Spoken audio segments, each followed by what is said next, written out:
Security, get this black woman out of my sight. She's contaminating the air I breathe.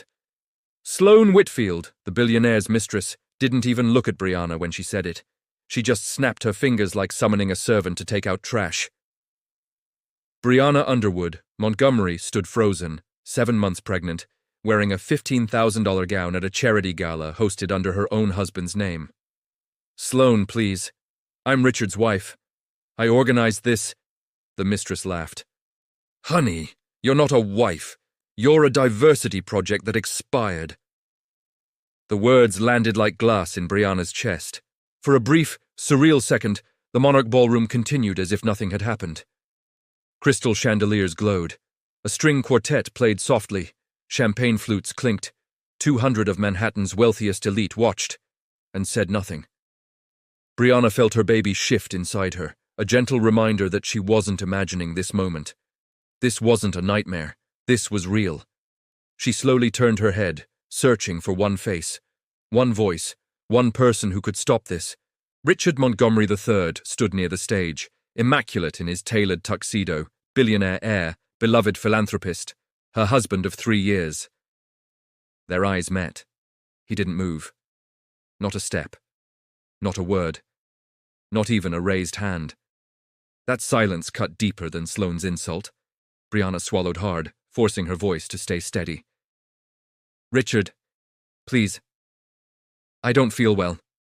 Sloane tilted her head, faux concern dripping from her smile. Oh, sweetheart. If you're uncomfortable, perhaps you should leave. Stress isn't good for your condition. Her eyes dropped pointedly to Briana's stomach. A ripple of discomfort moved through the crowd. Shifting seats, lowered gazes, carefully neutral expressions. These were people who donated millions to hospitals, schools, and social justice panels. Yet not one of them spoke when it mattered. 2 security guards approached, uncertainty flickering across their faces. They knew who Briana was. Everyone did. Or at least, who she had been supposed to be. Mom, one of them said quietly. We're just following instructions. Briana placed one hand over her belly. Her heart pounded so loudly she could hear it in her ears. She wanted to scream. She wanted to collapse. Instead, she straightened her spine. I built this foundation, she said softly. Every grant, every donor, every child helped, I belong here. Sloane stepped closer, lowering her voice just enough to sound intimate and cruel. Belonging isn't about effort, it's about blood, and you were never meant to have ours. That was when Briana understood. This wasn't jealousy, this wasn't a mistake, this was planned. As the guards gently took her arm and began escorting her toward the edge of the ballroom, Briana felt something inside her break, not into weakness, but into clarity. Whatever this was, it wasn't over. Because while everyone in that room believed Briana Underwood Montgomery was being erased, somewhere far away, 3 men were already on their way, and they were not coming to beg. The small table near the kitchen entrance might as well have been invisible. Briana sat alone, her chair angled slightly away from the ballroom, as if even furniture was embarrassed to face her. The clatter of dishes and murmured instructions from catering staff replaced the music. Grease and citrus cleaner hung faintly in the air, a sharp contrast to the perfume and polished wealth only 20 feet away. No one joined her, not the donors she had personally courted, not the board members who had praised her vision, not the women who once asked her for advice on motherhood. She rested both hands on her belly, breathing carefully the way her doctor had taught her. Slow in, slow out. Her baby kicked, a firm reminder of life insisting on continuing despite humiliation. Across the room, Sloane had seamlessly assumed center stage. She laughed too loudly, touched Richard's arm as if it belonged to her, accepted compliments meant for Briana's work without correcting a single word. To the guests, it looked effortless, as though Sloane had always been the rightful woman at Richard's side, and Richard allowed it. He didn't look at Briana again. The betrayal didn't come all at once. It arrived in small, devastating pieces. When the auction host thanked Sloane Whitfield for her leadership and tireless dedication, and not Briana's name was mentioned. When Briana realized the seating chart had been changed, her place at the head table erased. When a donor she had known for years passed her table without even a nod. That was when the truth became impossible to ignore. She wasn't just being humiliated. She was being removed. Briana closed her eyes briefly, memories crashing in without warning. Long nights studying while working hospital shifts. Harvard classrooms where she was always the only one who looked like her. The literacy program she'd started with borrowed money and stubborn hope. The babies she had delivered, crying, alive, because she refused to give up. She had built everything herself, and tonight they were pretending she never existed. A familiar voice broke through her thoughts. "Bree." She looked up, hope flaring, and then dimming. Denise, her best friend of 15 years. The woman who'd slept on her couch after breakups, who'd held her hand at her father's funeral, who knew every fear Briana carried. Denise didn't sit. She hovered. "I just wanted to check on you," Denise said, eyes darting nervously toward Sloane's table. Briana forced a small smile. "Are you okay?" Denise hesitated. "Sloane offered to fund my nonprofit. $300,000. Full backing." The words landed heavier than Sloane's insults. "So that's why you're sitting with her," Briana said quietly. Denise's shoulders sagged. "I have 12 employees, Bri. I can't lose this." Silence stretched between them, thick, cowardly, final. "I understand," Briana said, even though something inside her fractured beyond repair. Denise nodded, relief flooding her face, and walked away without looking back. Briana stared after her, hands trembling. That was the moment she realized something terrifying. They thought she was alone. They thought isolation would break her. But what they didn't know, what none of them knew, was that Briana Underwood had never survived alone, and the people who had always stood behind her were already moving pieces into place. By the time Sloane took the stage, the room had fully accepted the new reality. The string quartet softened. Conversations died down. Glasses were raised. Sloane Whitfield stood beneath the chandelier like she belonged there, radiant, composed, victorious. Her white gown caught the light just enough to suggest innocence, not conquest. Briana watched from her exile near the kitchen, heart pounding. "Ladies and gentlemen," Sloane began, her voice warm and perfectly rehearsed. "Thank you for being part of such a meaningful evening." Meaningful. The word nearly made Briana laugh. Sloane continued, praising board members, donors, corporate partners, every name carefully chosen. Each compliment was met with polite applause. Each smile reinforced the illusion that this had always been the plan. Briana waited. She told herself it would come, that Sloane would at least pretend to acknowledge her role. 3 years of work, thousands of children helped, hundreds of lives changed. Her name never came. Not once. It was as if she had never existed. Briana felt a strange calm settle over her, the kind that comes right before something shatters or hardens forever. She looked around the room again, at the woman who had whispered, "Poor thing," earlier, but now clapped along. At the man who once praised Briana's integrity, yet avoided her gaze. At the security guard standing just close enough to remind her she was being watched. No one was neutral anymore. Silence had made them participants. Sloane's smile widened as she concluded. "This foundation is entering an exciting new chapter." The applause swelled. And that was when Briana stood. The scrape of her chair against the floor sounded impossibly loud. A few heads turned. Most didn't. She walked slowly toward the stage, every step deliberate, her heels echoing against marble.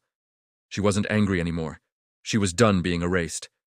Sloane noticed her movement and stiffened, just for a second, before masking it with grace.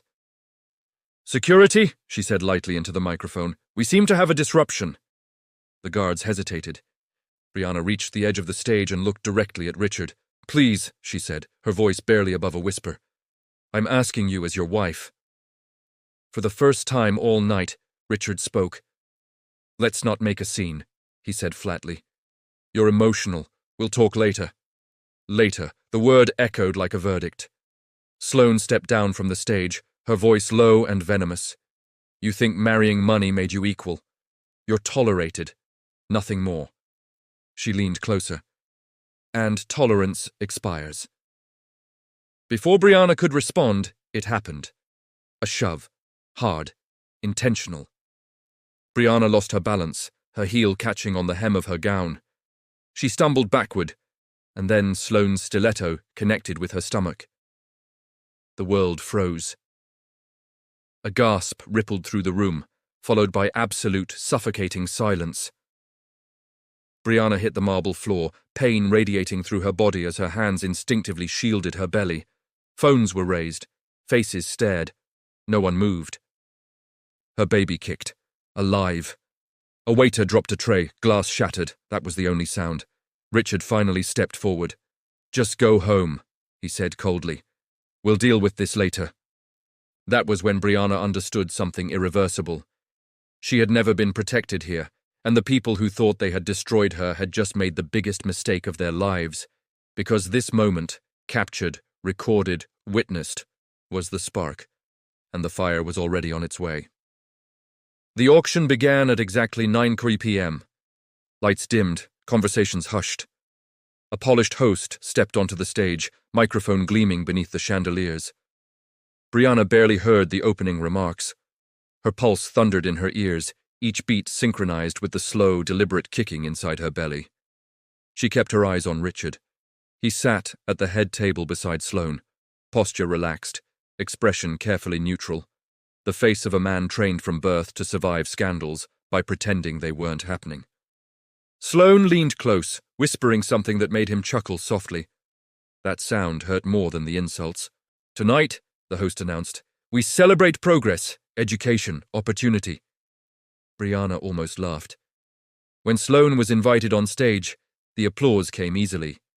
Too easily. She glided forward in her pale dress, confidence radiating from every step. She took the microphone as if it belonged to her. "I want to thank everyone who made this evening possible," Sloane said sweetly. "This foundation represents the future." She listed names, board members, corporate sponsors, even Richard. She did not say Briana's name, not once. 3 years of work vanished in 30 seconds. Briana's fingers curled into her gown. She could feel the baby reacting now, sharper movements, restless, responding to her stress. She pressed her palm gently against her stomach, whispering under her breath, "It's okay. I've got you." Sloane continued, smiling. "We're entering a new chapter, one focused on strength, stability, and tradition." The word tradition hung heavy. That was when Briana stood. Chairs scraped softly as a few nearby guests noticed. Heads turned. The host faltered, mid-sentence. Sloane's smile twitched. Briana walked forward. Each step felt unreal, like moving through water. But her back stayed straight, her chin lifted. She reached the edge of the stage just as 2 security guards stepped into her path. "I'm not causing a scene," Briana said clearly. "I'm correcting one." Sloane laughed lightly into the microphone. "Oh no, sweetheart, you've done enough damage tonight." Briana looked past her, directly at Richard. "Say something," she pleaded, voice breaking despite her effort. "Please." For a split second, something flickered across his face. Guilt, fear, memory. Then it disappeared. "Briana," Richard said calmly, into the microphone, "this isn't appropriate. Let's talk later." Later. The word crushed the last fragile hope she'd been holding. Sloane stepped closer, lowering her voice, but the microphone still caught it. "You see?" Sloane whispered. "Even he knows when to stay quiet." That was when Briana understood the truth completely. Richard wasn't confused. He wasn't manipulated. He had chosen silence. And silence, she realized, was his weapon. As the guards closed in, Briana felt something shift. Not fear, not despair, but resolve. Because if they thought tonight ended with her being escorted away, they were about to learn how wrong they were. And by morning, Richard Montgomery would understand the cost of choosing silence, just as a jet began its descent toward his private runway. The moment stretched unnaturally, like the air itself had frozen. Briana stood facing Sloane, one hand instinctively pressed to her belly, the other clenched at her side. Her heart hammered so violently she worried it might trigger something worse than humiliation. Across the room, the music continued, oblivious, cruel. "Sloane," Briana said softly, deliberately, "I'm pregnant. Whatever this is, it doesn't need to go further." Sloane's lips curved upward, slow and deliberate. "Oh, Briana," she said, loud enough for nearby guests to hear. "You always think your condition makes you untouchable." She turned slightly, angling her body toward Richard, who stood only a few feet away. "Tell her," Sloane said sweetly. "Tell her you've made your choice." Every eye turned to him. Richard swallowed, his jaw flexed. For a fraction of a second, Briana saw hesitation. Not love, but fear. Fear of his mother, fear of scandal, fear of losing control. "I don't want a scene," he said finally. That was it. Not stop. Not she's my wife, just, "Don't embarrass me." A murmur rippled through the crowd. Briana felt something snap. A quiet internal break, the kind that never repairs itself. "I won't stay where I'm not wanted," she said, her voice steady despite the tears burning behind her eyes. "But don't rewrite me as the villain." She turned to leave. That's when Sloane moved. Not a shove. Not yet. First, a step forward, then another. "You think walking away makes you dignified," Sloane hissed under her breath. "You're nothing without this family. Without him." Briana stopped, slowly turned back. "I was someone long before Richard Montgomery," she said. Sloane laughed, sharp and unhinged. "And you'll be forgotten the moment you leave this room." Then it happened. Sloane shoved her. Hard. Briana stumbled backward, heel catching the hem of her gown. Gasps erupted. Someone screamed. Before Briana could regain her balance, Sloane lifted her foot and kicked directly into Briana's stomach. The sound was sickening, a dull, horrifying impact, followed by Briana collapsing onto the marble floor.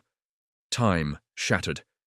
Briana curled instinctively, arms wrapping around her belly as pain ripped through her body. The room exploded into chaos. Chairs scraping, voices shouting, phones lifting. "Someone call an ambulance! Oh my God! She kicked her!" Briana couldn't breathe. Her baby moved, one sharp, terrifying flutter, and panic surged hotter than pain. Richard rushed forward. For a moment, Briana thought, "He's coming to help me." But he stopped short. "Briana," he said stiffly, glancing around at the crowd, "let's not make this worse." Worse, as if this weren't already unforgivable. Two servers dropped to their knees beside her, hands shaking as they tried to help. Security froze, unsure which side would cost them their jobs. And Sloane. She stepped back calmly, smoothing her dress. "She tripped," Sloane said coolly. "Such a shame." But the room knew. Every witness knew, and somewhere far away, as this moment was being recorded from a dozen angles. Three brothers were watching the clock, because the moment Sloane raised her foot was the moment everything became irreversible. The silence after Sloane's words was unbearable. "Because I'm carrying something you could never give him," she said smoothly, one manicured hand resting on her own stomach. "A real heir." The implication hung in the air, ugly and unmistakable. Briana felt the room tilt. Her vision blurred at the edges as instinct took over. Both her hands flew to her belly, her breath coming in short, panicked gasps. "Richard," she whispered, one last plea, not as a wife, not even as a woman, but as a mother. "Please." For a fraction of a second, something flickered across Richard's face. Fear, shame, recognition. Then it vanished. He looked away. That was the moment Briana understood the truth with brutal clarity. Whatever love she believed had once existed was gone, or worse, had never been real at all. Sloane smiled. It was small, controlled, victorious. "You see?" she murmured, just loud enough for Briana to hear. "He already chose." Then it happened. So fast the mind struggled to process it. Sloane shoved Briana hard. Briana stumbled backward, her heel catching on the hem of her gown. She tried to steady herself, panic flooding her system. And then a sharp, deliberate impact slammed into her abdomen. Sloane's stiletto, a kick, not an accident, not a stumble, a direct, vicious blow to Briana's pregnant belly. A collective gasp tore through the ballroom. Briana hit the marble floor hard, pain exploding through her body. Her gown ripped. Her hands clutched her stomach as she curled instinctively inward, shielding her baby with everything she had left. For one horrifying second, there was no sound at all. No music, no voices, no outrage. 200 people watched a pregnant woman collapse and did nothing. Phones came out before hands did. Someone whispered, "Oh my God." Someone else murmured, "This is bad." No one moved. Briana lay on the cold floor, heart pounding so violently she feared it might tear free from her chest. Then, a faint movement, a kick, small, defiant. Her baby was still alive. Tears streamed down Briana's face as relief and terror crashed together inside her. Richard finally stepped forward. For one desperate heartbeat, Briana believed he was coming to help her, to kneel beside her, to choose her, even now. Instead, he stopped a few feet away. "Briana," he said flatly, irritation edging his voice. "This has gone far enough, just go home. We'll deal with this later." Later. Her unborn child had just been assaulted, and he wanted to deal with it later. Two servers rushed forward, horror etched across their faces. One knelt beside Briana, another grabbed her purse. It wasn't the billionaires who helped her. It was the people with nothing to lose. As they helped her to her feet, Briana caught a fragment of whispered conversation nearby. A young staff member, eyes wide, leaned toward a co-worker. "Does she even know who she is?" The others shook their head quickly. "Shh, don't say anything." Briana heard them, and for the first time that night, a strange, steady calm settled over her, because somewhere beyond that ballroom, consequences had already been set in motion. And the people who caused this had no idea what was about to land on their private runway. The brunch was already in full swing when Briana arrived. The Montgomery estate stretched across the coastline like a declaration of power, manicured hedges, white marble terraces, and an ocean view so perfect it felt rehearsed. Crystal glasses caught the sunlight. Linen napkins rested on silver chargers that had been passed down for generations. This was their victory lap. Sloane Whitfield stood at the center of it all, glowing in white. Not ivory, not cream. White. A deliberate choice. One hand rested protectively on her stomach as she laughed, accepting congratulations with practiced grace. Richard stood beside her, smiling stiffly, nodding when expected. He hadn't looked at Briana since she stepped onto the terrace. Not once. Guests noticed her immediately. The pregnant woman in emerald green standing alone near the edge of the gathering. Whispers spread like heat ripples. She actually came. Doesn't she have any shame? I thought she signed the papers. Sloane noticed her halfway through her speech. A new chapter for the Montgomery Foundation, Sloane was saying brightly, champagne flute raised.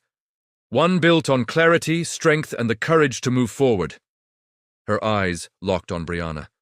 Security, Sloane said lightly, not even pausing. It seems we have an uninvited guest. The guards hesitated. Briana didn't move. I'm not here to speak, Briana said calmly. Her voice carried despite the ocean breeze. I'm here to listen. A few guests laughed nervously. Sloane smiled, but something sharp flickered beneath it. Oh, sweetheart, there's nothing left for you here. Briana met her gaze. That's where you're wrong. Sloane stepped closer, lowering her voice. You lost. You should have stayed gone. Before Briana could respond, a sound rolled across the estate, low, distant, unmistakable. At first, people assumed it was a helicopter. Then the vibration deepened, rattling glasses, silencing conversations mid-sentence. Heads turned toward the private runway. The sky darkened as a massive black jet descended, sleek, controlled, unmistakably expensive. Someone whispered, Is that a G700? Another voice, tighter now. That's a $50 million aircraft. Richard's face drained of color. I didn't authorize any landing today, he snapped at an aide. The aide stared at his phone, pale. Sir, they're not requesting permission. The jet touched down smoothly, engines roaring before fading into an eerie quiet. Every guest stood now. The stairs lowered, the door opened, and 3 men stepped out, all black, all composed, all radiating a kind of authority money alone could never buy. Briana felt her breath catch. She didn't wave. She didn't smile. She simply stood taller. Because at that exact moment, the people who had worked so hard to erase her realized something far too late. They hadn't humiliated a powerless woman. They had provoked a family that never forgot its own, and the reckoning had just landed. The moment Sloane's heel struck Briana's stomach, time fractured. There was no scream, no dramatic gasp. Just the hollow, sickening sound of impact, followed by Briana's body folding inward, instinctively protecting the life inside her. She hit the marble floor hard, the chill of stone seeping through the thin fabric of her gown. For half a second, no one moved. 200 people stood frozen. Donors, executives, board members, socialites, all witnessing something that could not be mistaken, explained away, or softened. A pregnant woman had just been kicked. Briana's hands trembled as they clutched her belly. Pain radiated outward, sharp and terrifying, but worse was the fear, the animal panic that screamed something is wrong.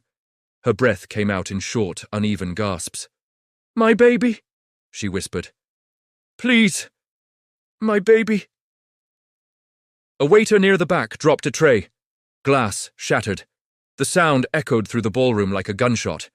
Still, no one spoke. Sloane stepped back as if she'd merely bumped into a chair. Her face flickered, not with regret, but calculation. She glanced at Richard, waiting for him to fix it. Briana lifted her head, eyes wild and glassy, locking onto her husband. "Richard," she said, barely audible. "Help me."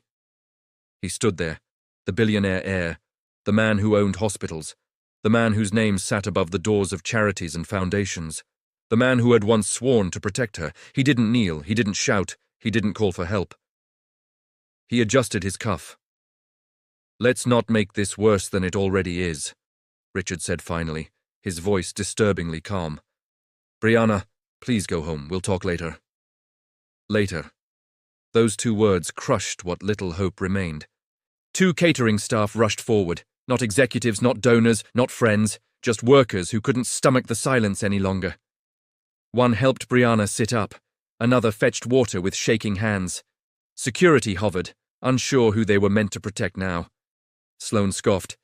"She's being dramatic." That was when phones came out, quietly, carefully, one by one. People who hadn't spoken suddenly remembered how to record. Briana was helped to her feet. Her gown was torn, her dignity already in pieces. She leaned heavily on the staff member supporting her, every step agony. As she passed Richard, she stopped. "I loved you," she said, voice steady despite everything. "And you chose silence." He didn't answer. He couldn't. Because in that silence, everyone finally saw him for who he was. And somewhere far above the Atlantic, a jet was already descending, carrying 3 men who would never stay silent again. And when they arrived, silence would no longer be an option for anyone. The Montgomery estate looked like a monument to arrogance. 52 acres of manicured perfection stretched toward the Atlantic, marble fountains, imported hedges, a private runway cutting cleanly through green land like a scar only money could afford. This was where the Montgomery family celebrated triumphs, where losses were buried quietly, and where enemies were never invited. This morning, it hosted what Gloria Montgomery had insisted on calling a victory brunch. Victory over Briana. Silver trays gleamed under the sun. Champagne flowed before noon. Guests laughed easily, relieved the previous night's unpleasantness had been resolved so efficiently. In their minds, the problem had been removed. At the center of it all sat Sloane Whitfield. She wore white, not ivory, not cream. White. Her hand rested possessively on her stomach as she smiled for photographers, soaking in attention like oxygen. Beside her, Richard looked hollow, thinner somehow, older. But he said nothing. He lifted his glass when expected. He played his role. Gloria Montgomery presided over the gathering like a queen surveying conquered land. "Family scandals are like infections," she said to a nearby donor. "You cut them out quickly, or they spread." Laughter followed. Then, a shift. It began as a low vibration beneath the music, subtle, easy to ignore, until the glasses started to tremble. Someone frowned. "Is that A helicopter? The sound deepened. Louder, heavier. Richard stood abruptly. That's not scheduled. An aide rushed over, pale. Sir, there's an aircraft approaching the runway. I didn't authorize. You didn't need to. Heads turned toward the sky.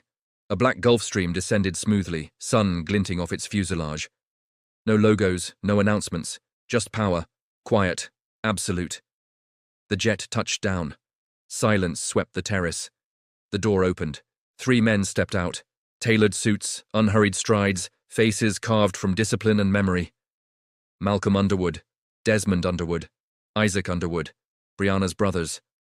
The crowd didn't know their names yet, but they felt their presence like pressure in the air. The Rolls-Royce moved toward the terrace. Sloane's smile faltered for the first time. What is this? She whispered. Richard stared, recognition dawning too late. Gloria rose slowly. Who allowed them on my property? Malcolm stepped forward, voice calm, controlled, lethal in its restraint. We did. He looked past them all, straight to the place where Briana should have been standing. You humiliated our sister, he said evenly. You assaulted her. And now, we're here to finish what you started. The champagne glasses stopped clinking, because everyone suddenly understood. This brunch wasn't a celebration, it was a reckoning. The first sound didn't belong at a victory brunch. It wasn't laughter, it wasn't clinking silverware, it wasn't applause. It was a low, distant rumble, deep enough to be felt before it was heard. Several guests paused mid-conversation. A woman near the mimosa station frowned, lifting her sunglasses slightly as if that might help her hear better. What is that? Someone murmured. Richard Montgomery stiffened. The Hamptons were no stranger to helicopters and private aircraft. Noise came with wealth, but this sound was different, heavier, purposeful, the kind of sound that didn't ask for permission. The string quartet faltered. Heads began turning toward the horizon. Sloane noticed it too. Her smile tightened, just a fraction, annoyance flashing across her face before she masked it again. Probably some tech idiot landing without clearance, she said lightly. Honestly, the audacity. But Richard had already risen from his seat. His champagne glass tipped, spilling onto the white linen tablecloth like a spreading stain. No, he said quietly. That's not scheduled. The rumble grew louder, closer. Security radios crackled to life. Men in dark suits moved toward the edge of the terrace, shielding their eyes from the morning sun as they looked toward the private runway. Then they saw it. A jet, sleek, black, unmistakably massive, descending with smooth, controlled authority. A Gulfstream, not rented, not borrowed, owned. The tail number gleamed as it passed overhead, casting a brief shadow across the manicured lawn. Conversations died instantly. Phones appeared in hands. Someone gasped. That's at least 50 million, a man whispered, awe slipping into his voice. The aircraft touched down with surgical precision, engines roaring, then slowing, then falling silent. An unbearable quiet settled over the estate. The jet door opened, the stairs lowered, and 3 men stepped out. They didn't wave, they didn't rush, they didn't look impressed. They walked like men who were exactly where they belonged. Tall, confident. Black suits tailored to perfection, each movement deliberate, each expression unreadable. Briana felt it before she fully understood it. A shift. Something deep in her chest loosened. Not hope, not yet, but recognition. She knew that walk, she knew that presence. Sloane's voice cut through the silence, sharp and irritated. Who authorized that landing? No one answered. The 3 men entered a waiting Rolls-Royce that immediately began rolling toward the terrace. Richard's face drained of color. His aide leaned in, whispering urgently. Sir, those are the Underwood brothers. Richard's knees nearly buckled. Underwood. The name rippled through the crowd like electricity, and as the car doors opened and the 3 men stepped onto the terrace, their eyes locked onto one person only, Briana, and in that moment, everyone finally understood. This story had never been about her humiliation. It had been about what came next. The terrace had gone silent in a way that felt unnatural. Not polite silence, not awkward silence, but the kind that comes when power shifts and everyone can feel it. Briana stood perfectly still, her hand resting on her belly as the wind off the Atlantic lifted the hem of her dress. Her brothers flanked her now, not aggressively, not theatrically, just present. Solid, unmovable. Malcolm's voice carried calmly across the gathering. "For 3 years," he said, "my sister was humiliated in private while you all smiled in public. Tonight, you watched it happen openly." He let that sink in. "And every single one of you decided silence was safer."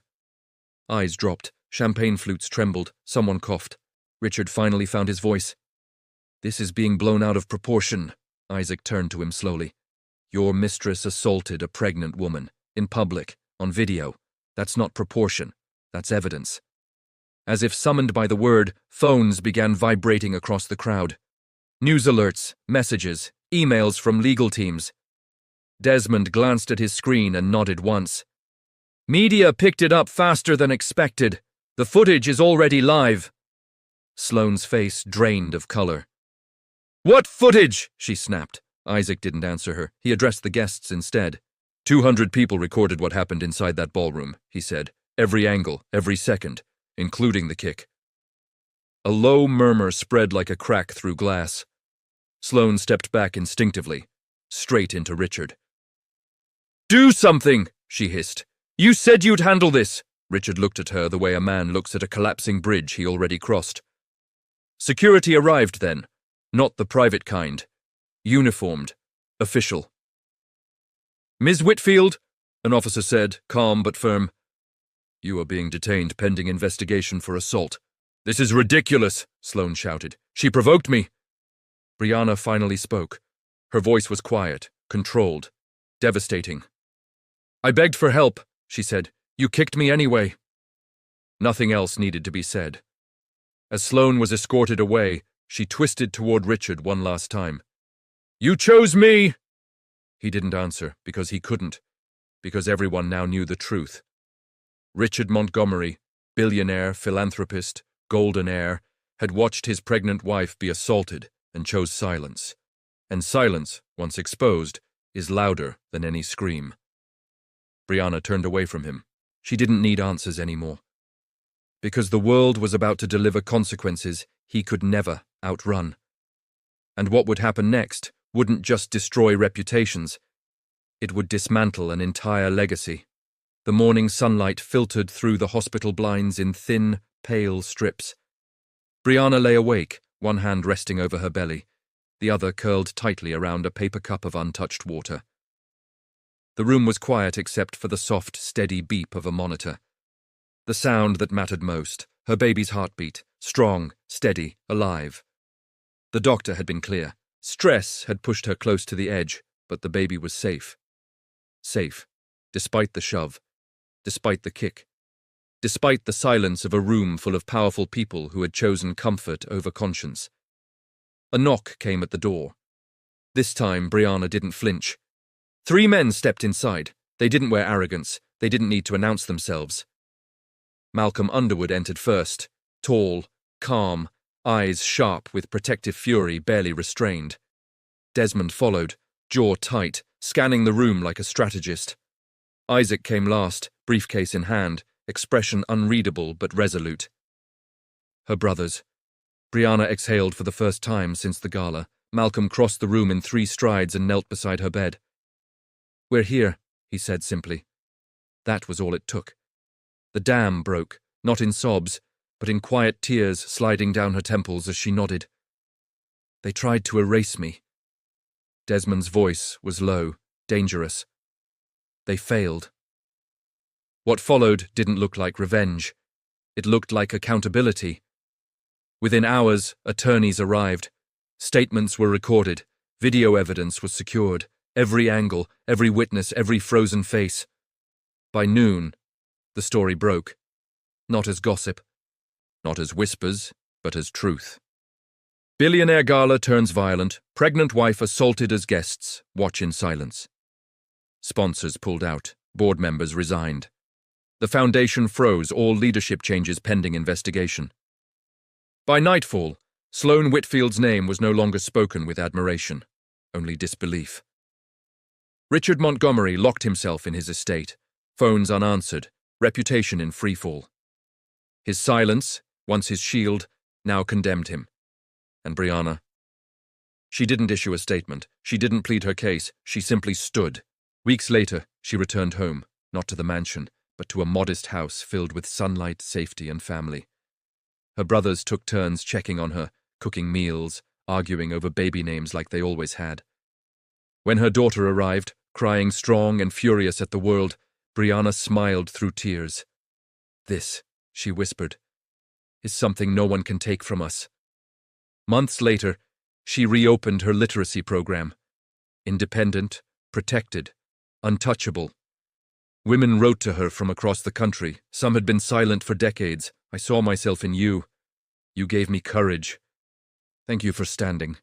Briana kept one letter framed on her desk. It read, "I stayed quiet once too. I won't again." She looked out the window, her daughter sleeping peacefully in her arms. They had tried to humiliate her. They had tried to erase her. They had tried to break her. Instead, they reminded her who she was. And somewhere far away, the people who thought power meant silence finally learned the cost of underestimating a woman who refuses to disappear. Because some stories don't end with revenge, they end with truth, and truth, once exposed, changes everything. The morning light fell softly through the hospital window as Briana watched her daughter sleep. Hope, Amara Underwood, was barely 3 days old.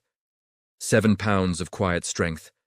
Tiny fists curled like she was already holding onto the world. Every breath she took felt like proof. Proof that cruelty had failed. Briana brushed a finger gently along her daughter's cheek. "You survived," she whispered. "We both did." Outside that room, the world was still talking. News networks replayed the gala footage on a loop. The shove, the kick, the silence of the room. Sponsors pulled funding from the Montgomery Foundation overnight. Board members resigned before sunrise. Social invitations vanished. The same people who had stayed silent now scrambled to distance themselves.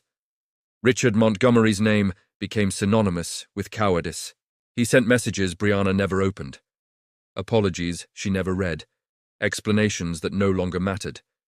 His mother didn't send anything at all. She didn't need to. The courts spoke for her. Civil cases, criminal investigations, frozen accounts, depositions that lasted for hours. The Montgomery Empire didn't collapse in flames. It dissolved in public daylight, where everyone could see exactly what it had been built on.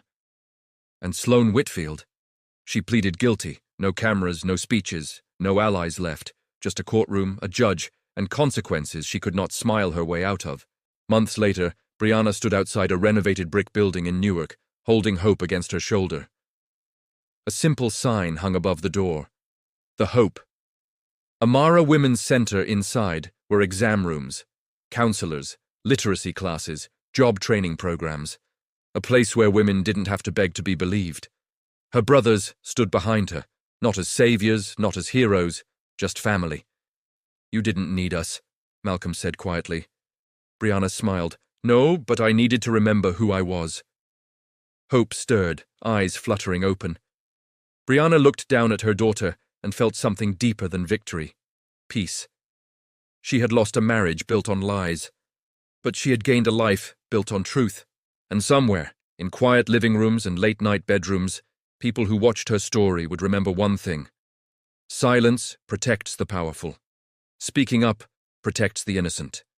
And no matter how much money surrounds cruelty, it can never outlast truth. If this story made you angry, if it made you uncomfortable, if it made you think about the moments you stayed silent when someone needed help, then don't let this be where it ends. Stories like Briana's happen every day, not just in ballrooms, but in offices, families, and quiet rooms where power hides behind smiles. Like this video, so more people see what silence really costs. Subscribe for stories that expose truth, courage, and consequences. Comment below. At what moment did you realize Briana was never the weak one? Your voice matters.